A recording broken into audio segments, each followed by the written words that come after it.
اعوذ باللہ من الشیطان اللعین الرجیم لا حول ولا قوة الا باللہ العلی العظیم بسم اللہ الرحمن الرحیم الحمد للہ رب العالمین بارئ الخلائق اجمعین والصلاة والسلام علی اشرف الانبیاء والمرسلین مولانا ابی القاسم محمد اللہم صلی اللہ وآلہ الطیبین الطاہرین المعصومین اما بعد فقال امیر المومنین کن فی الفتنۃ کابن اللبون لا زہر فیرکب ولا زرع فیحلب. ایک صلوات پڑھیں.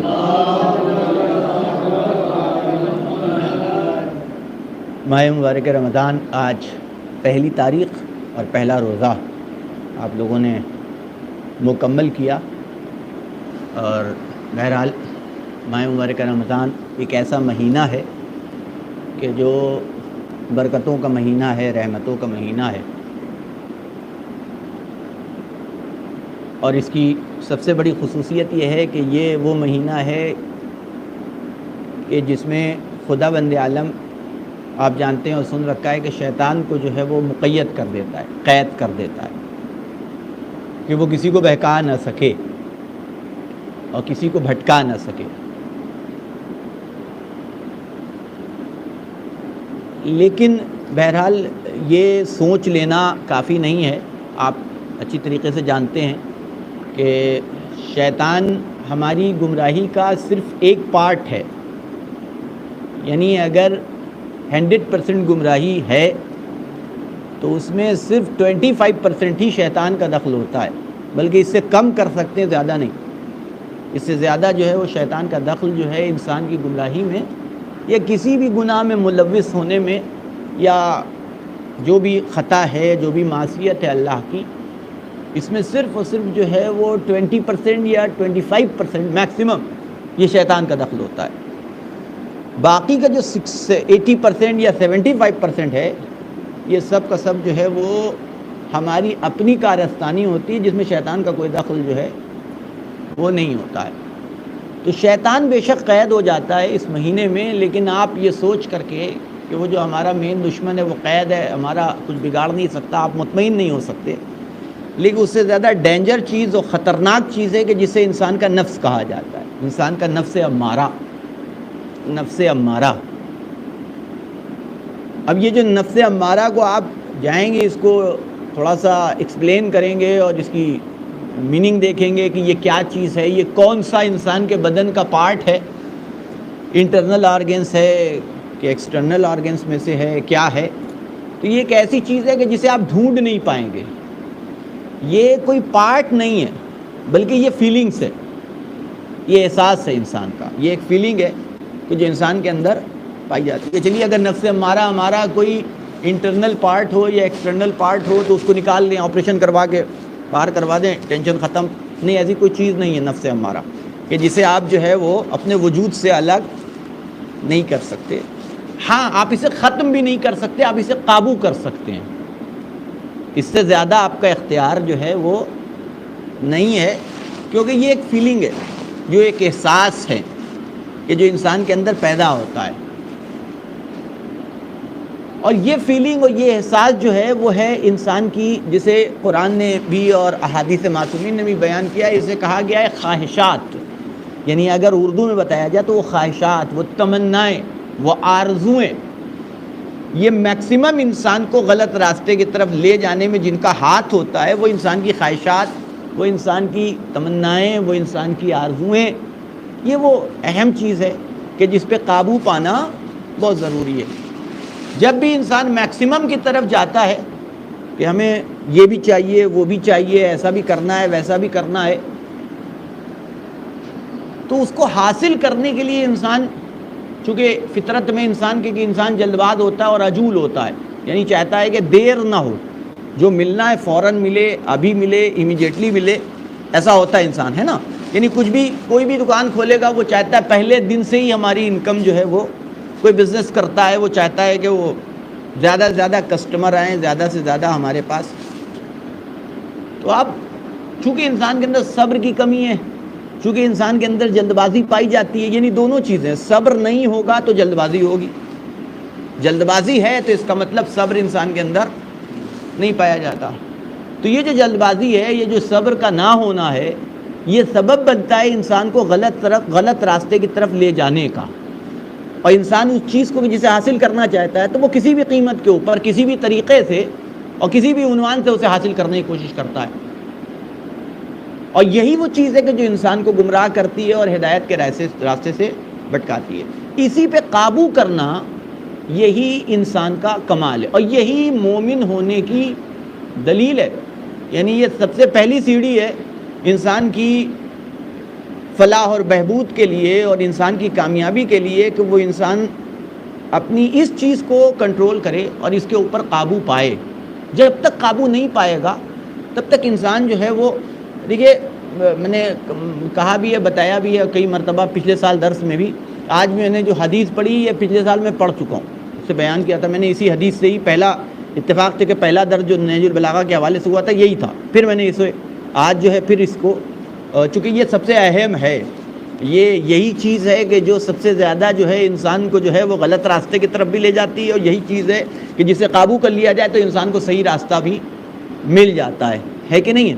تو انسان کا معاملہ کیا ہے؟ میں نے ابھی ایک عنوان بتایا کہ ایک تو یہ جلد بازی اور صبر کا نہ ہونا، یہ انسان کو جو ہے وہ غلط راستے کی طرف لے جاتا ہے. عبادت کرنا، دیکھیے ہوتا ہے نا کہ یہ عبادت کا مہینہ، رمضان عبادت کا مہینہ ہے. اللہ کے ناموں میں سے ایک نام ہے رمضان جو ہے وہ، اسی لیے منع بھی کیا گیا ہے کہ خالی رمضان نہ کہو بلکہ اس کے ساتھ جو ہے وہ رمضان المبارک یہ لفظ جو ہے استعمال کرو، چونکہ اللہ کے ناموں میں سے ایک نام ہے اللہ کا رمضان. اس مہینے کا جو نام ہے وہ ہے رمضان، اللہ کا نام ہے، عبادتوں کا مہینہ ہے. اب یہ عبادت کا مہینہ ہے تو چلیے ہم عبادت تو کرتے ہی ہیں ماشاءاللہ سے. عام دنوں میں 11 مہینوں کی بنسبت جو ہے وہ ہماری عبادت کی کوانٹٹی جو ہے وہ تھوڑی سی اس مہینے میں بڑھ جاتی ہے. توفیقات پہ ڈیپینڈ ہے، کس کو کتنا وقت اور کس کو کتنا ٹائم ملتا ہے. اسی اعتبار سے نمازیں پڑھ رہا ہے آدمی، 17 رکعت نماز. بعض لوگ ایسے ہوتے ہیں جیسے ظہر اور مغربین تو چلیے ان کی ہو جاتی ہے، صبح کی کبھی کبھی قضا ہو جاتی ہے، لیکن اس مہینے میں کم سے کم اسے بھی انسان کہ وہ اکثریت ایسی ہے، بلکہ 99% لوگ جو ہے صبح کی نماز بھی پڑھ ہی لیتے ہیں، چاہے وہ سحری کے طفیل میں، لیکن بہرحال صبح کی نماز بھی ان کی ہو جاتی ہے. اور پورا مہینہ ماشاءاللہ سے یہ تو عبادت ایک طرح سے ہماری جو ہے مثلا وہ 11 مہینوں کی بنسبت جو ہے وہ بڑھ جاتی ہے. اس کے علاوہ روزہ رہتے ہیں ہم، تو یہ بھی ایک عبادت ہے، صبح سے لے کر کے شام تک روزہ. قرآن کی تلاوت 11 مہینے ہمیں موقع نہیں ملتا، لیکن کم سے کم جو تعداد ہے قرآن کی تلاوت کرنے والوں کی وہ بڑھ جاتی ہے. 11 مہینے قرآن جن کا نہیں کھلتا وہ بھی چلیے 1 آیت 2 آیت 10 آیت 1 صفحہ 2 صفحہ 1 پارہ جیسے جیسے پڑھنے والے ہوتے ہیں وہ بھی پڑھتے ہیں، لیکن تلاوت بھی ہو جاتی ہے. اور بھی دوسرے کام ہیں، سحری افطاری کروا رہے ہیں اور خیرات کر رہے ہیں، یہ سارے اعمال بھی انسان بنسبت 11 مہینوں کے اس مہینے میں زیادہ انجام دے رہا ہے. لیکن ایک بات سمجھنے والی بات ہے کہ یہ عبادت کا مہینہ ہے، یہ سب چیزیں کیسے طے ہوں گی کہ یہ عبادت ہے؟ یعنی نماز ہم پڑھ رہے ہیں، یہ نماز پڑھنا عبادت ہے بھی کہ نہیں ہے؟ یعنی روزہ رکھنا، ہم روزہ رکھ رہے ہیں، یہ روزہ رکھنا ہمارا عبادت ہے بھی کہ نہیں ہے کہ نہیں ہے؟ یعنی کوئی شکل نہیں نا عبادت کی کہ صبح سے لے کر کے شام تک بھوکے پیاسے رہ گئے اور روزہ کمپلیٹ ہے کہ عبادت مکمل ہو گئی. یا صبح ظہر اور مغربین کی نماز ہم نے مصلی پہ کھڑے ہو کر کے مسجد میں جماعت سے ادا کر لی اور ہماری عبادت ہم مطمئن ہو گئے کہ ہاں بھائی ہم نے عبادت کر لی یا قرآن کی تلاوت کر لی، یہ ہماری عبادت ہو گئی. یہ کیسے کنفرمیشن؟ یعنی اگر عبادت کا مفہوم یہی ہے تو اکثریت عبادت کر رہی ہے. آپ دیکھیے مسجدیں بھری ہوئی ہیں ماشاءاللہ سے، ہے کہ نہیں؟ مسجدیں بھری ہوئی ہیں، نماز پڑھنے والے نماز پڑھ رہے ہیں، روزہ رکھنے والے روزہ رکھ رہے ہیں، حج کرنے والے حج کر رہے ہیں، زکوٰۃ دینے والے زکوٰۃ دے رہے ہیں. یہ ایک مفہوم ہوگا، ایک بات ہوگی. دیکھیے اب 2 چیزیں ملیں گی اور پھر ایک نتیجہ نکلے گا. یہ تو ہو گئی ہمارا عبادت کا معاملہ، اور ہمیں یہ بھی کنفرم نہیں ہے کہ یہ ہم جو کر رہے ہیں یہ عبادت ہے بھی. اکثر لوگ ایسے ہوتے ہیں ہمارے جیسے جو خواب غفلت کا شکار ہوتے ہیں، سو رہے ہوتے ہیں، ان کو نہیں معلوم ہوتا کہ یہ عبادت ہو بھی رہی ہے کہ عبادت نہیں ہو رہی ہے. یہ ایک مفہوم ہو گیا. اچھا دوسری چیز جو ہمیں جاننا ہے اس مہینے میں، چونکہ آج پہلی تاریخ ہے لہٰذا آج کے بعد بھی ابھی بھی ہمارے پاس 28-29 روزے جو ہیں وہ بچے ہوئے ہیں. تو جو چیز جاننی ہے وہ یہ جاننی ہے کہ اس مہینے میں سب سے زیادہ بڑی عبادت، ایک ہوتا ہے نا کہ تفصیل سے کی جائے، اور ایک یہ ہوتا ہے کہ ایسا کیا جائے کہ جس کی بنیاد کے اوپر کم انویسٹمنٹ میں زیادہ انکم اور زیادہ جو ہے ہماری ارننگ ہو اور زیادہ سے زیادہ ہمیں ثواب مل جائے. ایک یہ عنوان ہے کہ نہیں ہے؟ یعنی آدمی یہ سوچے کہ ہم کیا کریں کہ جس کی بنیاد پہ اس مہینے میں زیادہ سے زیادہ ثواب جو ہے وہ ہم کما سکیں. تو ایک تو طریقہ یہی ہو گیا کہ عبادتوں کا. لیکن جب آپ جائیے معصومین کی حدیث دیکھیے گا تو بڑی یعنی ہماری فکر سے ہٹ کر کے ایک عجیب بات کہی گئی ہے کہ عبادتوں کی کوانٹٹی بڑھا دینے کا نام عبادت نہیں ہے. یعنی عبادتوں کی کوانٹٹی اگر بڑھا دی جائے عام دنوں کی بنسبت، اسے ہی صرف عبادت نہیں کہتے. میں یہ نہیں کہہ رہا ہوں کہ یہ نہ بڑھے، نہ، یہ بڑھنی چاہیے، وہ ایک الگ بات ہو گئی، لیکن صرف عبادتوں کی کوانٹٹی بڑھا دینا اسے عبادت نہیں کہا جاتا کہ ہم کوانٹٹی عبادت کی بڑھا دیں. معصومین نے جو ایک نہیں بلکہ کئی معصومین نے اسی عنوان سے الگ الگ طریقے سے اور الگ الگ لفظوں میں اسی ایک بات کو بیان کیا. سب سے بڑی عبادت یہ نہیں ہے کہ انسان اچھے کام انجام دے، سب سے بڑی عبادت یہ کہ انسان اپنے دامن کو برے کام سے بچائے. یہ ہے سب سے بڑی عبادت. اس مہینے میں سب سے زیادہ سخت کام یہی ہے. نماز پڑھ لینا سخت کام نہیں ہے کہ نہیں؟ یعنی یہ تو ایزی والی عبادت ہے، سب سے ایزی والی عبادت ہے نا. حدیث معصومین کی کہ افضل الاعمال احمدھا، سب سے افضل عمل وہ ہے کہ جو جتنی مشکل پریشانی ہے نا اور زحمت کے ساتھ انجام دیا جائے وہی افضل الاعمال ہے، سب سے بہتر عمل، سب سے اچھا عمل. تو جو سب سے زیادہ اور اچھا اور بہتر عمل ہوگا اس کا ثواب بھی سب سے زیادہ بہتر ہوگا اور سب سے زیادہ اہم ہوگا. تو نماز کا پڑھ لینا، روزے کا رکھ لینا، جسے کہہ لیجئے کہ قرآن کی تلاوت کر لینا، اگر دیکھا جائے تو یہ ایزی عمل ہے. اس کی بنسبت سخت ترین عمل ہے اپنے دامن کو گناہ سے بچانا. سمجھ رہے ہیں آپ؟ لیکن آپ کیسے وہ بھی دیکھ لیجئے. آپ گناہ سے بچانا ایک عمل ہے نا، نماز، روزہ، حج، زکوٰۃ یہ وغیرہ سب کچھ کر لینا یہ ایک عمل. نماز پڑھنے کے لیے کھڑے ہوئے، صبح کی 2 رکعت نماز ہوتی ہے، اذان سے جوڑ لیجئے آپ. اب اذان مشکل سے اگر بالکل گا کے اور بڑی لہن سے اور ٹائم لے کر کے بھی آدمی اذان دے رہا ہے تو 5 سے 7 منٹ میں اذان ختم ہو جائے گی. اقامت کھڑا ہوا کہنے کے لیے تو وہ بھی 2 منٹ، مان لیجئے 2 منٹ میں اذان اقامت ہو جائے گی. 9 منٹ ہوا، 2 رکعت نماز پڑھنی، کتنا ٹائم لگے گا؟ 2 منٹ، 3 منٹ. تمام مستحبات وغیرہ کے ساتھ انجام دے تو 4 منٹ میں 2 رکعت نماز ختم ہو جائے گی. تسبیح پڑھی، دعائیں پڑھی، آخری جسے کہہ لیے سجدہ کیا، سجدہ شکر، کھڑے ہوئے، زیارت پڑھی. ٹوٹل پیریڈ دیکھیے گا جو ٹائم کا وہ ہے وہ نکل کے آدھا گھنٹہ، 25 منٹ، 20 منٹ میں صبح کی نماز اگر ایسے پڑھی جائے تو بھی 20 منٹ بہت ہوتا ہے. 20 منٹ میں آپ نے صبح کی نماز پڑھی. لیکن یہ 20 منٹ آپ اللہ کی عبادت میں رہے. جیسے ہی آپ نے سلام پھیرا اور پلٹے مسجد سے اور دروازے تک آئے، ہے کہ نہیں، تو چلیے یہ عبادت مکمل ہو گئی ہے نا. تو اب جب تک پڑھ رہے تھے، جب تک باہر نہیں نکلے تھے، وہ ثواب آپ تک پہنچ رہا تھا. لیکن یہ جو دوسرا والا، اسی طریقے سے آپ ظہرین کی نماز بھی جوڑ لیے، مغربین کی، اور روزہ بھی جوڑ لیے، اسی طریقے سے سارے اعمال جوڑ لیجئے. اس کا ایک ٹائم ڈیوریشن موجود ہے. اتنی دیر آپ کو احتیاط کرنی ہے. نماز پڑھنے کے لیے کھڑے ہوئے دائیں بائیں نہیں تاکنا ہے، کانسنٹریٹ ہونا ہے کہ نہیں، ذہن میں اللہ کا خیال، یہ ساری خضوع و خشوع جسے کہا جاتا ہے، وہ سب آپ نے کیا. لیکن وہ ایک ٹائم پیریڈ میں تھا.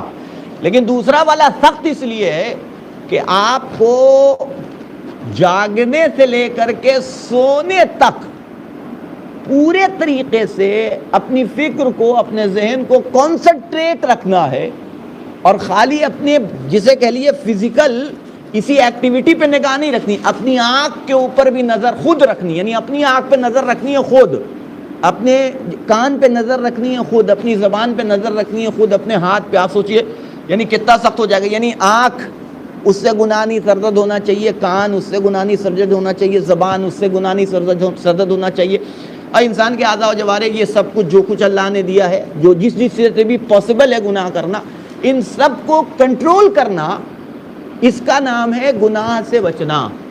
آپ سمجھ رہے ہیں بات کو؟ تو کتنا سخت کام ہے، کیونکہ اتنا سخت کام ہے لہذا اسی بنیاد پہ اس کا ثواب بھی اتنا زیادہ ہے۔ اچھا آپ دیکھیے دونوں کے درمیان میں ایک اور بنیادی فرق سمجھ لیجئے کہ جو نماز پڑھ رہا ہے کوئی ضروری نہیں ہے کہ وہ گناہ سے بچ بھی رہا ہے نا، جو روزہ رکھ رہا ہے کوئی ضروری نہیں ہے کہ جو گناہ سے بچ بھی رہا ہے، لیکن جو گناہ سے بچ رہا ہے یہ کنفرم ہے کہ وہ نماز پڑھ رہا ہے نا، جو گناہ سے بچ رہا ہے وہ کنفرم ہے کہ وہ روزہ رکھ رہا ہے، جو گناہ سے بچ رہا ہے وہ تو اس مہینے میں سب سے زیادہ اہم بات یہ ہے کہ ہم اپنے اعمال کی کوانٹٹی بڑھانے کے بجائے اپنے گناہوں کی کوانٹٹی کو کم کر دیں، ہے کہ نہیں؟ یہ سب سے بڑا بہترین ہے نا۔ چلیے میں دیکھیے آپ کو ڈسکریج نہیں کر رہا ہوں کہ یہ نہ کہیے کہ مطلب میں کہ یہ تو کہہ رہے ہیں قرآن ہی نہ پڑھو، نہیں میں یہ نہیں کہہ رہا ہوں، ہے کہ نہیں؟ ہم چلیے ایک پارہ پڑھنا ہی پڑھیے، 10 آیت پڑھیے، 10 آیت نہیں پڑھتے قرآن نہ پڑھیے، اس کی بنسبت قرآن نہ پڑھنے کے بجائے کہ قرآن نہ پڑھا جائے، میں نہیں کہہ رہا ہوں یہ، پھر سے میں کہہ رہا ہوں کہ میں یہ نہیں کہہ رہا ہوں قرآن نہ پڑھیے، میں ایک بات کہہ رہا ہوں کہ قرآن نہ پڑھ کے اگر ہم گناہوں سے اپنے آپ کو بچا لیں تو یہ زیادہ ہمارے نام اعمال میں ثواب کا سبب بنے گا، اور اس کے اندر تعداد جو ہے نام اعمال کی میں نیکی کی بڑھے گی بنسبت اس لیے کہ قرآن پڑھ کے، ہے نا، بنسبت اس کے قرآن پڑھ کے۔ کیوں؟ اس لیے کہ ہم اپنے آپ کو گناہ سے بچا رہے ہیں، اور یہی اللہ کی نگاہ میں سب سے زیادہ محبوب ترین عمل ہے۔ تو اس ماہ مبارک رمضان میں کہ جو ابھی ہمارے پاس 28 دن اور 29 دن ہے، ہم ہوں آپ ہوں، ہم لوگوں کو عہد کرنا چاہیے کہ اس مہینے میں کم سے کم ہم کاؤنٹ کریں کہ صبح سے لے کر کے عام دنوں میں ہماری کیفیت کیا تھی، اور ہم سے کتنے گناہ ایسے تھے کہ جو دانستہ طور پہ یا نادانستہ طور پہ ہم انجام دیتے تھے، وہ ہمیں نہیں کرنا ہے۔ تو اگر مان لیجئے ایک تعداد نکل کے آتی ہے 25، ہے نا، تو اگر اس میں سے ہم نے آدھا بھی کر لیا نا تو ہم کامیاب ہیں، یعنی ہم نے 25 کو جسے کہہ لیے کہ 12 اور 13 تک بھی لے کے آ گئے، کہ ہم نے کہا اس مہینے میں 12 13 تک، یعنی جتنا اس کو منیمائز کرتے چلے گئے اتنی ہماری کامیابی کا جسے کہہ لیجئے کہ وہ ثبوت بنتی جائے گی اور دلیل بنتی جائے گی، اور یہ ہماری عبادت جو ہے وہ مکمل ہوتی جائے گی، اور ہم اس مہینے سے جس طریقے سے مستفید ہونا چاہیے اس طریقے سے مستفید ہو سکتے ہیں۔ یہ ہے ماہ مبارک رمضان کا فلسفہ کہ بہرحال، اور اسی کی طرف دھیان دینے کی بات ہے، اسی کی طرف خیال کرنے کی بات ہے کہ ہم زیادہ سے زیادہ، اور اس وقت جو نوجوانی بیٹھے ہوئے ہیں تو نوجوان آپ جانتے ہیں، سنا بھی آپ لوگوں نے، مجلسی لوگ ہیں، مجلسوں میں شرکت کرتے رہتے ہیں، سنتے بھی رہتے ہیں کہ اس عمر میں کیا گیا عمل جو ہے وہ اللہ کی نگاہ میں اور اہل بیت کی نگاہ میں، یعنی ایک جب جوان نماز پڑھنے کے لیے کسی نیک عمل کی طرف بڑھتا ہے، کوئی نیک عمل انجام دیتا ہے تو قدرت وجد میں آ جاتی ہے، یعنی کہنا چاہیے کہ ایک طرح سے جیسے کوئی اچھا کام کرنے کے بعد جو ہے باپ کو پراؤڈ فیل ہوتا ہے اپنی اولاد کے اوپر، یہی معاملہ اللہ کا ہے کہ جب کوئی جوان نیک عمل انجام دیتا ہے تو خدا بند عالم بھی جو ہے وہ خوش ہو جاتا ہے، یعنی اسے بھی محسوس ہوتا ہے کہ دیکھو یہ میرا کیسی مخلوق جوانی، اس کے پاس آپشن تھے، یہ وہ جوانی کا معاملہ ہے، اور اس جوانی میں نہ جانے کیسے کیسے جذبات اور کیسی کیسی فکریں ہوتی ہیں، لیکن ان تمام چیزوں کو، غلط راستوں کو چھوڑ کر کے یہ میرے لیے نیک عمل انجام دے رہا ہے اس عمر میں، تو اس کا ثواب بھی جو ہے وہ، تو یہ ایک اہم بات ہے کہ ہمارے لیے یہ ایک مہینہ جو ہے بہت اہم ہے۔ ایک بات اس رمضان کے حوالے سے، اب آپ آئیے، جیسے میں نے حدیث پڑھی ہے، مشہور حدیث ہے نہج البلاغہ میں، کلمات قصار، 3 حصے میں نہج البلاغہ ہے۔ ایک مولا کائنات نے جو خطبے دیے ہیں وہ ہیں، ایک مولا کائنات کی جو لیٹرز ہیں، خط ہیں جو لکھے ہیں مولا کائنات نے وہ ہیں، اور دوسرے چھوٹے چھوٹے کوٹیشنز ہیں، انہیں کہا جاتا ہے کلمات قصار۔ قصار یعنی مختصر، اس کا روٹ ورڈ آپ جانتے ہیں، وہ لفظ استعمال ہوتا ہے مختصر، مختصر یعنی چھوٹا، ایک محدود 1 لائن 2 لائن کا، اسے کہا جاتا ہے مختصر۔ تو کلمات قصار یعنی مختصر کلمے، مختصر سینٹنس، یہ جو چھوٹی چھوٹی باتیں بیان کی ہیں، اور یہ بڑی اہم ہوتی ہیں۔ آپ ایک پوری کتاب کسی حوالے سے لکھ دیجئے کسی ایک سبجیکٹ کے اوپر، ہے کہ نہیں ہے، تو وہ لکھنا آسان ہے، لیکن ایک چھوٹے سے کلمے کے درمیان میں آپ بڑی بات کہہ جائیے، اور ایسی بات کہ جس کے اندر پوری ایک کتاب سمٹ جائے، تو یہ 1 2 نہیں ہے، سینکڑوں کی تعداد میں ہے۔ اس کے یعنی جو کچھ مولا کائنات نے چھوٹے چھوٹے کوٹیشن ہیں، یہ خالی نہج البلاغہ میں نہیں، اس کے علاوہ اور بھی کتابیں ہیں کہ جنہوں نے جمع کیا وہ ہزاروں کی تعداد میں مولا کائنات کے چھوٹے چھوٹے پھر بڑے معمولی چھوٹے چھوٹے دو ایک جسے کہہ لیے ورڈ کے جو ہے وہ ایک دو ورڈ کے جو ہے کلمے ہیں، لیکن اس چھوٹے چھوٹے کلمے کے اندر بڑی بڑی باتیں کہی گئی ہیں۔ اب یہ جو فقرہ ہے، یہ جو آج کا فقرہ ہے، جو آج ہم لوگوں نے جسے اپنا عنوان بنایا آج کے لیے، یہ ہر دور کی پرابلم رہا ہے، اور آج کے زمانے میں خاص طور سے یہ ہم دیکھ رہے ہیں کہ ہر طرف یہی ماحول ہے، اور اس ماحول میں ہمیں کیسے زندگی بسر کرنی ہے۔ فتنہ، فساد، مکاری، فریب کاری، دھوکہ دھڑی، یہی چیزیں آج کے زمانے میں چل رہی ہیں۔ آپ دیکھ ہی رہے ہیں ادھر ادھر اپنے داہنے بائیں اڑوس پڑوس میں کاروبار میں، اور جو لوگ کاروباری لوگ ہیں ان کو تو زیادہ تجربہ اس حوالے سے ہوتا ہے، ان کو زیادہ ایکسپیرینس ہوتا ہے کہ یہ ساری چیزیں ہوتی رہتی ہیں۔ لیکن کبھی کبھی کچھ فتنے ایسے ہوتے ہیں جو بڑے ہوتے ہیں۔ ایک ہوتا ہے کوئی ذاتی، انڈیویجول، انفرادی، جسے کہہ لیجئے وہ پرابلم ہوتی ہے، فتنہ و فساد ہوتا ہے، اور ایک ہوتا ہے کہ جس کا تعلق پوری قوم سے ہوتا ہے۔ کہ جس میں صرف ایک آدمی انوالو نہیں ہوتا ہے، بلکہ پوری قوم جو ہے وہ انوالو ہو جاتی ہے، پوری قوم۔ یعنی اس کا نقصان جو ہے صرف ایک تک نہیں پہنچتا، بلکہ ڈھیروں لوگوں تک پہنچتا ہے۔ اور جتنے فسادی ہوتے ہیں ان کا معاملہ یہ ہے کہ یہ فسادی لوگ یوز کرنا چاہتے ہیں ان لوگوں کو کہ جو اچھے ہیں، ہے کہ نہیں؟ یعنی اگر وہ خود سامنے آئیں گے تو ہو سکتا ہے ان کی بات قبول نہ کی جائے، ہو سکتا ہے کوئی بات ان کی نہ مانے، چونکہ ان کا تجربہ جو ہے وہ اچھا نہیں ہے، لہذا وہ کوشش کرتے ہیں کسی ایسے کو لیا جائے اور ایسے کو سامنے لایا جائے اور ایسے کو استعمال کیا جائے اور یوز کیا جائے کہ جس کی معاشرے میں ایک اہمیت ہو، جس کی بات لوگ سنتے ہوں، جسے لوگ اچھا سمجھتے ہوں، کہ جب وہ میری بات کی تائید کرے گا تو پھر ہماری بات جو ہے ہمارا کام آسانی سے ہو جائے گا۔ تو اب ایسے موقع پہ اس آدمی کی کیا ذمہ داری ہے کہ جو شریف ہے، نیک ہے، اچھا ہے، اس کی ذمہ داری کیا ہے؟ اسی ذمہ داری کو اس فقرے میں بیان کیا جا رہا ہے۔ کن فی الفتنۃ کابن ابن اللبون۔ ابن لبون کہتے ہیں اونٹنی کے 2 سال کے بچے کو، کہ جو 2 سال پورا کر چکا ہو اور تیسرے سال میں داخل ہو گیا ہو۔ ابن لبون، لبون بنا ہے لبن سے، لبن کے معنی ہوتے ہیں دودھ کے، لبن کے معنی ہوتے ہیں دودھ کے، یعنی اونٹنی کا 2 سال کا دودھ پیتا ہوا بچہ، اسے کہا جاتا ہے ابن لبون۔ تو حدیث ہے کہ کن، ہو جاؤ اونٹنی کے 2 سال کے دودھ پیتے بچے کی طرح۔ کب؟ فتنے کے ماحول میں، جب فتنہ پھیلا ہوا ہو۔ اب یہ چاہے فتنہ انفرادی ہو، انڈیویجول ہو، کسی کا شخصی ہو، یا پھر معاشرے کے اندر میں آنے میں ہو، ایسے ماحول میں ابن لبون کی طرح سے ہو جاؤ۔ پارٹی مت بنو، کہنے کا مقصد یہ کہ پارٹی جو ہے وہ نہ بنو، بلکہ اپنے کو دونوں سے الگ کرو۔ یہ کب؟ جبکہ دونوں طرف ایک جیسے لوگ ہوں، ادھر بھی غلط ہوں ادھر بھی غلط ہوں، ادھر بھی باطل ہوں ادھر بھی باطل ہوں۔ تو ایسے موقع پہ انسان کی ذمہ داری کیا ہے کہ نہ ہمیں یہ داہنی طرف والے یوز کر پائیں، نہ ہمیں بائیں طرف والے یوز کر پائیں۔ اب دیکھیں مثال کتنی خوبصورت دی ہے کہ فتنے کے ماحول میں اونٹنی کے دودھ پیتے بچے کی طرح سے ہو جاؤ کہ جس کی نہ پیٹھ اتنی مضبوط ہوتی ہے کہ جس پہ کوئی سواری کر سکے، چونکہ 2 سال کا بچہ کتنا بڑا ہوگا، تو اس پہ اونٹ پہ تو سواری کی جاتی ہے نا بھئی۔ ریگستان وغیرہ میں اونٹ کو جو ہے اس زمانے میں، بلکہ آج کے زمانے میں بھی، راجستھان چلے جائیے اور جگہوں کے اوپر چلے جائیے تو ریتیلے میدان وغیرہ میں سامان وغیرہ ڈھونے کے لیے، ایک بنارس میں آپ نے دیکھا بیل گاڑی کو یوز ہوتا تھا، ہے کہ نہیں؟ تو ابھی بھی وہاں اونٹ وغیرہ کا استعمال ہوتا ہے ریگستان وغیرہ میں سامان وغیرہ ڈھونے کے لیے، لیکن وہ بڑے ہوتے ہیں، مضبوط ہوتے ہیں، جسے کہہ لیے کہ چھوٹے سے بچے تو ہوتے نہیں ہیں۔ تو اگر 2 سال کا چھوٹا سا بچہ ہے تو کوئی اس پہ سواری نہیں کر سکتا۔ تو کہہ رہے ہیں کہ لا زہر فیرکب، جس کی نہ پیٹھ اس لائق ہوتی ہے کہ جس پہ کوئی سواری کر سکے، ولا زرع فیحلب، اور نہ ہی اس کا تھن، اس کے تھن اس لائق ہوتے ہیں کہ جس سے دودھ نکالا جا سکے، نہ وہ سواری کے کام آ سکتا ہے، نہ وہ دودھ حاصل کرنے کے کام آ سکتا ہے۔ تو مولا کہتے ہیں کہ جب فتنہ و فساد پھیلے تمہاری کنڈیشن کیا ہونی چاہیے؟ امام رضا علیہ الصلوۃ والسلام،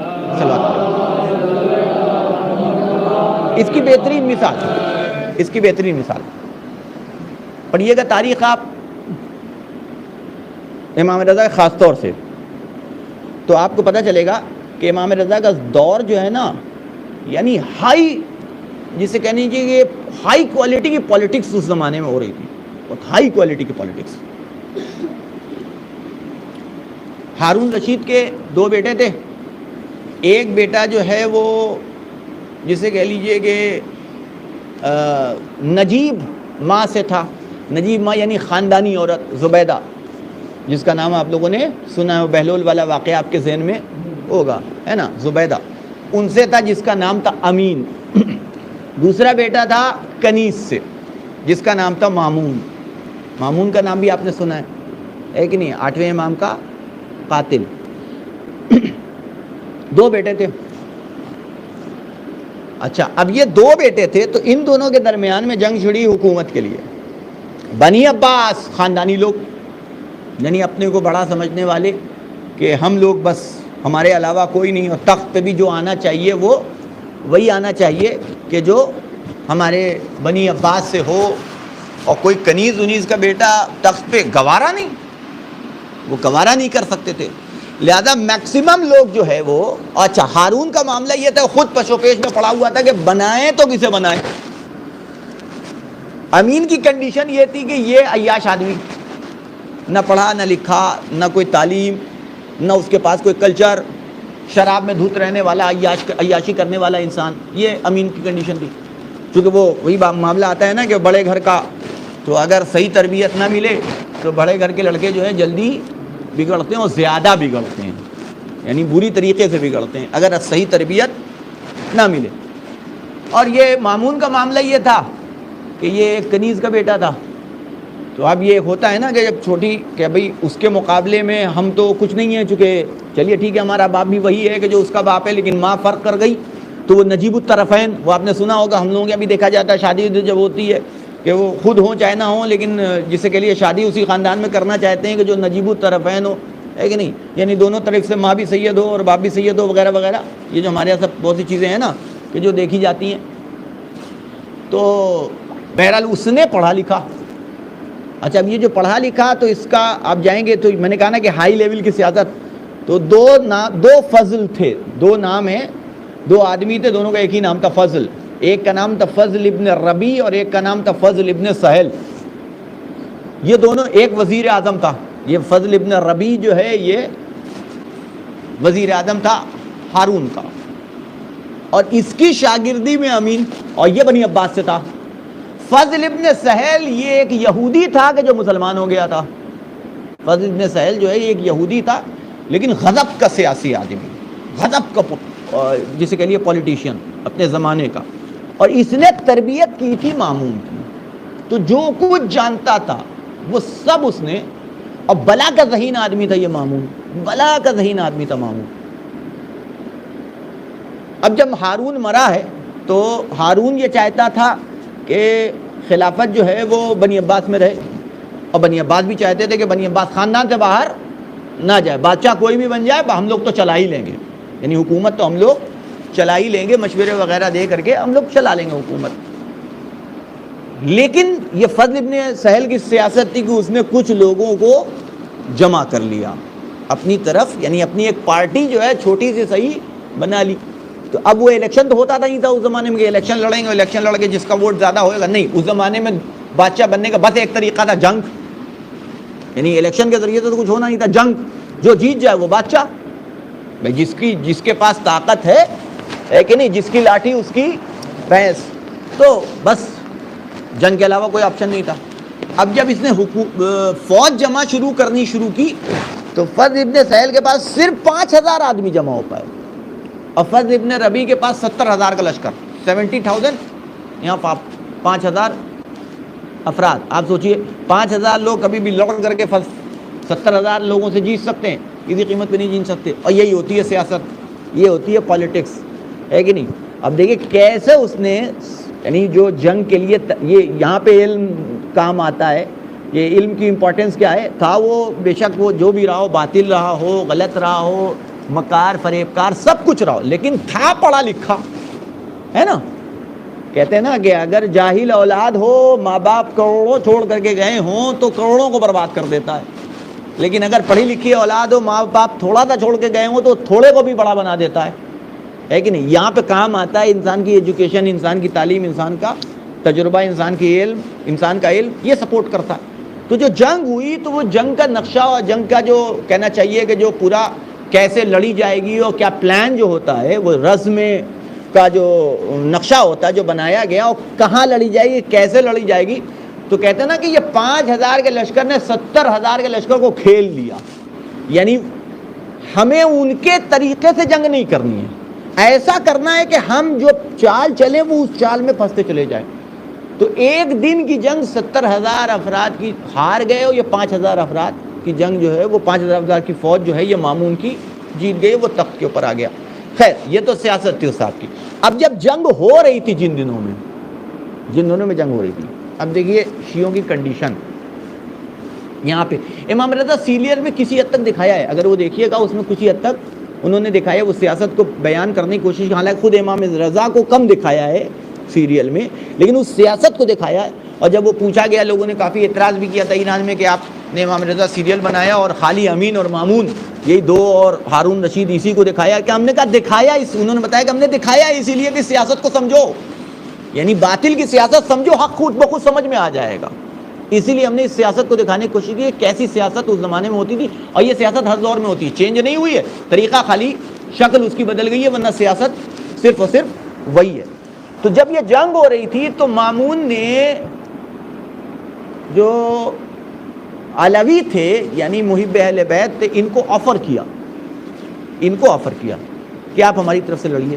ہارون نے ہزاروں کی تعداد میں جو ہے قید میں رکھا ہوا تھا شیعوں کو، محبان اہل بیت، کہ اگر ذرا سا بھی پتہ چل جاتا تھا کہ یہ محب اہل بیت، بہت بڑا ظالم و جابر آدمی تھا ہارون، ہے کہ نہیں؟ اس نے ڈھیروں لوگوں کو قید رکھا تھا، ڈھیروں لوگوں، تو جتنے اس کے جو زندان اس کے قبضے میں تھے مامون کے تھے، ان کو تو آزاد کروا دیا، اور آزاد کر کے پھر آفر کیا کہ بھئی آؤ تم لوگ اور ہمارے ساتھ جنگ لڑو، اور پھر اس کے بعد تو امام ہیں ہی ہیں، اور پھر اس کے بعد جو ہے امام جو ہے وہ حکومت کریں گے اور ہم ان کے ساتھ رہیں گے، لیکن اس کو ختم کرنا ضروری ہے کہ یہ دیکھو تمہارے امام کا قاتل بھی ہے اور کیسا ظالم و جابر ہے، اور ایسا ویسا۔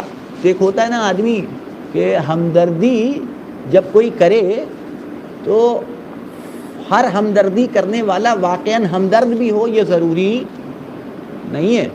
اکثر ایسا ہوتا ہے کہ ہمدردی کرنے والے کا کوئی نہ کوئی مقصد، کوئی نہ کوئی وجہ، کوئی نہ کوئی ہدف جو ہے وہ پوشیدہ ہوتا ہے، جس کے تحت وہ آپ سے اچھی باتیں، میٹھی میٹھی باتیں کرتا ہے۔ اس بات کا سمجھنا جو ہے بہت ضروری ہوتا ہے کہ یہ جو سامنے والا اتنی ہمدردی، اتنی محبت، اتنی الفت، اتنا لگاؤ، اتنا پیار جو دکھا رہا ہے، اس کا کیا مقصد ہے، اس کا کیا ہدف ہے۔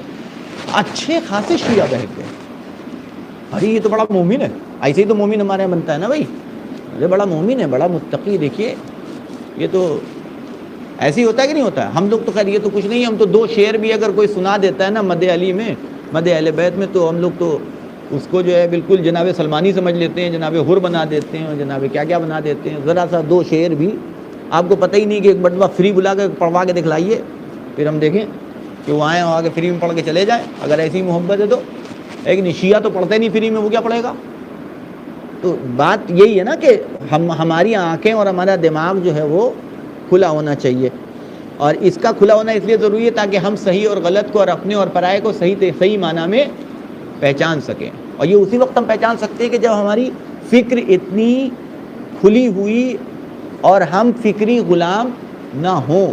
محبت انسان کو، میں نے کئی مرتبہ کہا بھی کہ محبت انسان کو اندھا کرتی ہے، لیکن اہل بیت کی محبت انسان کو اندھا نہیں کرتی۔ اگر آپ اہل بیت کی محبت کا دعویٰ کر رہے ہیں اور اندھے ہیں تو اس کا مطلب حقیقتاً آپ محب اہل بیت ہی نہیں ہیں۔ محبت اندھا نہیں کرتی ہے کہ نہیں؟ اور ہر زیادہ محبت جتانے والا کوئی ضروری نہیں ہے کہ پریکٹیکلی اتنا ہی اہل بیت کا چاہنے والا بھی وہ آپ کو ملیں گے 50 لوگ کہ سلام کے بجائے یا علی کہتے ہوئے نظر آئیں گے، اٹھتے بیٹھتے سوتے جاگتے بات کرتے ہوئے، ہے کہ نہیں ہے؟ ان کا طریقہ اور ایقاع سب کچھ، یعنی آپ کو احساس کمتری ہو جائے گا کہ لگا میں یہ تو ہم سے زیادہ چاہتا ہے، یہ کتنا مومن آدمی، یعنی اہل بیت کا محب ہے۔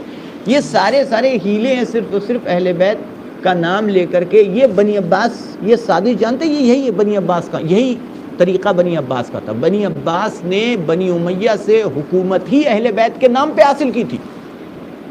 بنی عباس نے کس بنیاد پہ بنی امیہ کے مقابلے جب امام حسین اسلام کے شہید ہوئے اور پھر اس کے بعد سے قیام شروع ہوا ہے تو بنی عباس کون لوگ تھے؟ آپ تو جانتے ہوں گے نا بنی عباس رسول کے چچا جناب ابو طالب، جناب حمزہ، جناب عبداللہ، جناب عباس، یہ چچا تھے، ان میں سے ایک جناب عباس۔ تو جناب عباس کی نسل سے جو لوگ تھے انہی کو بنی عباس کہا جاتا ہے، یعنی نبی کے چچا زاد بھائی، یعنی ان کی نسل۔ یعنی آپ سوچئے، یعنی ایک چنے کی دو دال۔ اور جب امام حسین اسلام شہید ہوئے ہیں تو یہی بنی عباس کھڑے ہوئے تھے، کھڑے ہوئے انہوں نے کہا تھا کہ ہم جو ہے وہ قیام حسینی اور وہ قتل حسینی کا اور کربلا کا بدلہ لیں گے، اور امام حسین کے نام پہ اور اہل بیت کے نام پہ کھڑے ہوئے ڈھیروں لوگ جڑ گئے۔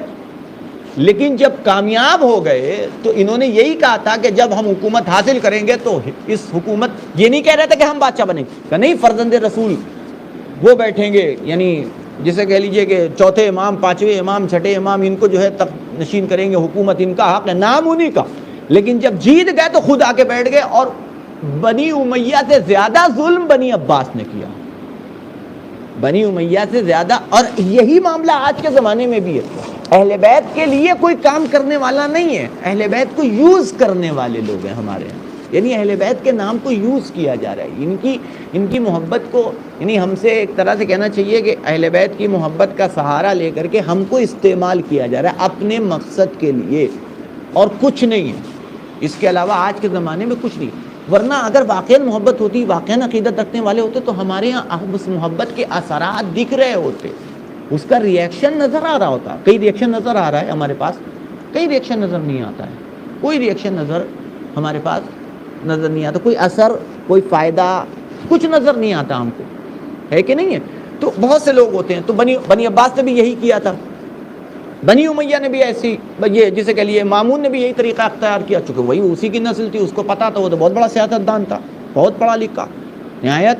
تو اس نے اہل بیت کے چاہنے والوں کو کہ آپ آئیے ہمارے ساتھ اور دیکھیے قتل کرنا ہے اور مامون تخت کو خالی کرنا ہے وغیرہ وغیرہ۔ ڈھیروں شیعہ لوگ جو ہیں وہ بہک گئے، آ کے بعض لوگ جو تھوڑے سے متدین تھے انہوں نے امام سے سوال کیا، فرزند رسول بتائیے اس وقت ہم کیا کریں۔ بعض لوگ تو امام کو مشورہ دے رہے تھے، امام کو مشورہ، آپ امام کو آ کے مشورہ، مولا بہت اچھا موقع ہے۔ مامون نے یہ ہماری طرف سے، وہ دو طرح کے لوگ تھے، ایک وہ تھے کہ لیں گے مامون کا سپورٹ کرتے ہیں، حکومت بن جائے گی، پھر مامون تو کہہ رہا ہے تیار ہے کہ وہ جو ہے ہم حکومت میں نہیں بیٹھیں گے اور امام کو جو ہے وہ حاکم بنا دیں گے، بہترین موقع ہے، آپ کا حق مل رہا ہے اور آئیے۔ اور بعض لوگ ایسے تھے کہنے کہ نہیں، یہی موقع ہے کہ ہم لوگ بھی حملہ کر دیں، یعنی یہ تیسری جنگ جو ہے بیچ میں ڈال دیں۔ لیکن آپ دیکھیے امام کی دور اندیشی، امام جانتے تھے کہ اگر ہم بھی، اب دیکھیے دونوں طریقے کا معاملہ ہے۔ مامون کے بارے میں امام کو پتا تھا کہ اسی کنڈیشن کیا ہے، اس کا مقصد کیا ہے، اس کا ہدف کیا ہے، یہ کس لالچ کے تحت جو ہے وہ شیعوں کو ملانا چاہتا ہے، محبان اہل بیت اور علویوں کا ساتھ چاہتا ہے۔ اگر ہم گھسے تو ان کو، امام یہ بھی جانتے تھے کہ جس دن یعنی امام قیام کریں گے اور تیسرا مورچہ سامنے آئے گا، امین و مامون مل جائیں گے، ہے کہ نہیں؟ یہ ہونا ہی ہونا ہے۔ بہرحال امام مصلحت کا سمجھنے والا، وہ بہرحال علم صاحب علم لدنی، اسے پتہ ہے نا کہ کیا ہونے والا ہے، کیا نہیں ہونے والا ہے۔ سیاست العباد، یعنی سیاست کوئی بری چیز نہیں ہے، اسی لیے آپ زیارت جامعہ پڑھیے گا تو اس کے اندر معصومین کے القاب میں سے ایک لقب ہے سیاست العباد، یعنی تمام بندوں میں سب سے بڑا سیاست مدار ہے نا۔ یعنی امام کو ایسا نہیں کہ ان کو سیاست نہیں آتی تھی، ان کو سیاست نہیں آتی تھی۔ بعض لوگوں نے کہا بھی کہ امیر شام کے مقابلے کے وہ بہت بڑا سیاسی تھا، تو امام نے جواب دیا وہ سیاسی نہیں تھا، جسے تم سیاست سمجھ رہے ہو وہ سیاست نہیں ہے، وہ مکاری ہے۔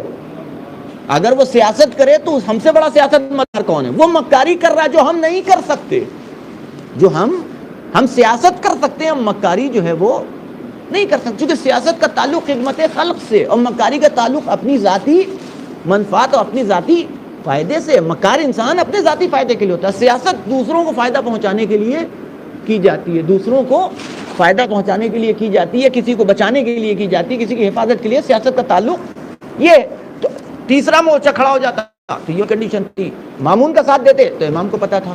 تو جب سوال کیا گیا کیا کریں تو امام نے یہی جواب دیا تھا کہ نہ اس کا ساتھ دینا ہے نہ اس کا ساتھ دینا، چونکہ ادھر بھی باطل ہے اور ادھر بھی باطل ہے، اور جو باطل کا ساتھ دیتا ہے وہ خود حق نہیں رہتا ہے کہ نہیں بھئی؟ آپ دونوں طرف باطل ہیں، اگر آپ حق ہیں اور کسی ایک کا سپورٹ کر رہے ہیں تو آپ کو بھی شمار اسی میں کیا جائے گا نا. اور یہی مفہوم ہے اس حدیث کا، کن فی الفتنۃ کابن اللبون، کہ جب فتنہ پھیلا ہوا ہو اور دونوں طرف باطل ہو تو اس کنڈیشن میں انسان کا فریضہ یہ ہے کہ وہ اونٹنی کے 2 سال کے دودھ پیتے بچے کی مانند بن جائے کہ نہ یہ فائدہ اٹھا سکے نہ وہ فائدہ اٹھا سکے، ہے کہ نہیں؟ تو امام نے یہی اس وقت سکوت، لڑنے دو ان لوگوں کو، ہم سے کیا مطلب، لڑنے دو ان لوگوں کو ہم سے. اور امام نے، اور یہی وجہ ہے کہ بہت سے لوگ امام سے بدظن ہو گئے. شیعہ چائنے والوں کی بات کر رہا ہوں جو کلمہ پڑھ رہے تھے، غیر نہیں، اچھے خاصے. یہ کون سی بات ہوئی؟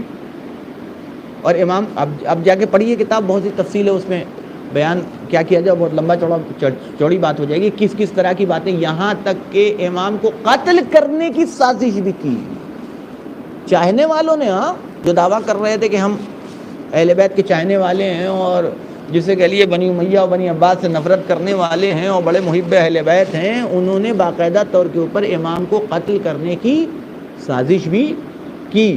تو یہ اس وقت ہوگا کہ جب ایک طرف باطل ہو، دوسری طرف دونوں طرف باطل ہو. تو اس صورت میں ہماری ذمہ داری کیا ہے کہ ہم نہ اس کا ساتھ دے سکتے نہ اس کا ساتھ دے سکتے ہیں. لیکن البتہ اگر ایک طرف حق ہے اور کنفرم ہے کہ ایک طرف حق ہے، تو اب یہاں آپ کی ذمہ داری یہ نہیں ہے کہ آپ گھر میں بیٹھ جائیے خاموشی سے، نہیں، آپ کی ذمہ داری یہ ہے کہ آپ کو ہر حال میں حق کا ساتھ دینا ہے، جو کربلا میں ہوا. دیکھیے دونوں تینوں جنگیں آپ دیکھیں گے نا تو معصوم کی کردار میں جو ہے مل جائے گا یہی معاملہ ہے.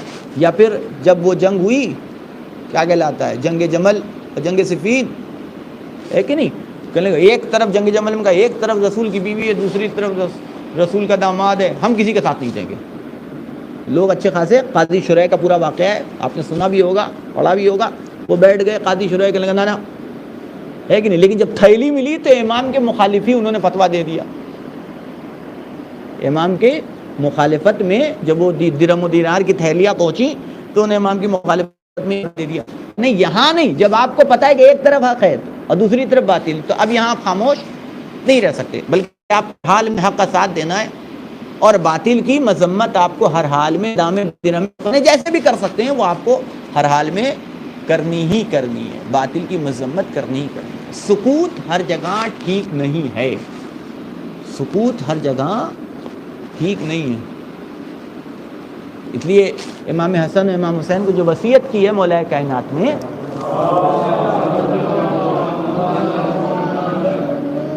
ہے نا کہ کونا للظالمین خصما وللمظلوم اونا. امام حسن حسین کو وصیت کی ہے کہ دیکھو ہمیشہ ظالم کے مقابلے میں آواز بلند کرنا اور مظلوم کے ہمیشہ مددگار رہنا. اور وہ ظالم کوئی بھی ہو، مظلوم کوئی بھی ہو. یہاں پہ جسے کہہ لیے اس کی بھی قید نہیں ہے، کیا کہلاتا ہے، مذہب کی یا فرقے کی نہیں. ظالم اور مظلوم یہ دو فرقے یہی ہیں، دو فرقے یہی ہیں، ظالم اور مظلوم. اب ظالم اور مظلوم ہمارے سامنے آ جائے تو یہاں ہم نہ مذہب دیکھ سکتے، نہ فرقہ دیکھ سکتے، نہ قوم دیکھ سکتے، نہ اپنا پرایا دیکھ سکتے، بلکہ ہر حال میں ہمیں مظلوم کا ہی ساتھ دینا ہے اور ظالم کی ہمیں ہر حال میں مخالفت کرنی ہے، اگر کردار اہل بیت آپ کو اختیار کرنا ہے.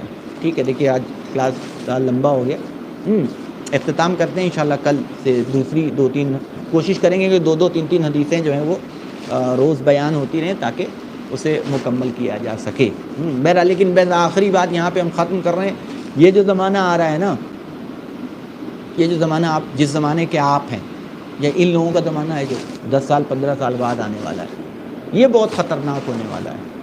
لہذا انسان کو سب سے زیادہ جس چیز کو اپنے قابو میں رکھنا چاہیے وہ ہے انسان کا دماغ اور انسان کی فکر. انسان کا دماغ، انسان کی فکر، اس لیے کہ اسی کو یوز کیا جاتا ہے، اسی کو استعمال کیا جاتا ہے. اسے اگر آپ نے قیدی بنا دیا، کسی کا قیدی بنا دیا، تو یہ مان کے چلیے کہ آپ کا جسم غلام بن گیا تو فکری غلام کبھی کسی کے نہ بنیے گا. فکری غلام چاہے وہ آپ کا اپنا ہی کیوں نہ ہو اور کتنا ہی قریبی باپ ہی کیوں نہ ہو, فکری غلام کبھی کسی کے نہ. آپ کو دماغ اللہ نے دیا ہے, لہذا آپ اپنے دماغ سے اس کو استعمال کیجئے, فکر کیجئے, سوچئے. اور یہ میں اکثر کہتا ہوں, یہ ایک بار نہیں, یہ بار بار کہتا ہوں. کہنے کی صرف اور صرف وجہ یہ کہ پرابلم ہماری یہی ہے کہ ہم لوگ یہ دیکھتے ہیں سب یہی سوچ رہے ہیں, سب یہی کر رہے ہیں, سب یہی بات کہہ رہے ہیں, تو یہ سب جو ہے ہمارے دماغ پہ حاوی ہو جاتا ہے. سب بھئی ہوتا ہے کہ نہیں ہوتا ہے کہ اب سب کہہ رہے ہیں تو اب آدمی خود شک میں پڑ جاتا ہے. نہیں, آپ کے پاس دماغ ہے, آپ اپنے دماغ کا استعمال کیجئے. اور لیکن دماغ کا استعمال کرنے کے لیے پہلی شرط ہے کہ آپ کے پاس اتنی نالج ہونی چاہیے, علم ہونا چاہیے, تبھی آپ اپنے دماغ کا استعمال کر سکتے ہیں. ورنہ اگر آپ جاہل ہیں تو مان کے چلیے کہ دماغ آپ کا ہوگا, فکر دوسرے کی ہوگی. آپ کے پاس اپنا دماغ ہوگا لیکن اس میں دماغ میں فکر, آپ یہ سمجھیں گے کہ ہماری فکر ہے, آپ کی فکر نہیں ہوگی, کسی دوسرے کی ہی فکر ہوگی. لہذا کبھی بھی اپنے دماغ کو کسی کا غلام کوئی ہو, کتنا بڑا ماما کیوں نہ ہو, کتنا سفید لباس والا کیوں نہ ہو, جسے کہہ لیجئے کہ کتنا ہی اچھا کیوں نہ ہو, کتنا ہی وہ کیوں نہ ہو, لیکن اپنے دماغ کو جو ہے وہ سوچئے, غور کیجئے, فکر کیجئے. سب کھل کے آتا ہے سامنے, ایسا نہیں ہوتا نہیں کھلتا سب ہے, آشکار سب ہوتا ہے. دھیرے دھیرے ٹائم لگتا ہے, بعض چیزیں جلدی کھلتی ہیں, بعض چیزیں دیر میں کھلتی ہیں. لہذا اس کا استعمال جو ہے, دماغ کا استعمال ضرور کیا. آج کا زمانہ 90% چانسز ہیں انسان کے بہکنے کے, برباد ہونے کے, اور کاہے کہ کس چیز کے پہ آپ کے زیادہ جسے کہ لیے خطرہ ہے, وہ ہے آپ کا ایمان اور وہ ہے آپ کا عقیدہ. کون بول رہا ہے بھول جائیے, معصوم نہیں ہے کہ ہمیں آنکھ بند کر کے اس کی بات مان لینا ہے. معصوم نہیں ہے, چاہے ہم بول رہے ہو چاہے کوئی بول رہا ہو. میں نے کہا نا کہ چاہے کوئی بول رہا ہو اور کوئی بھی یہ بات کہہ رہا ہو, بحث نہیں ہے. اگر معصوم نہیں ہے تو غلطی کر سکتا ہے, خطا کر سکتا ہے.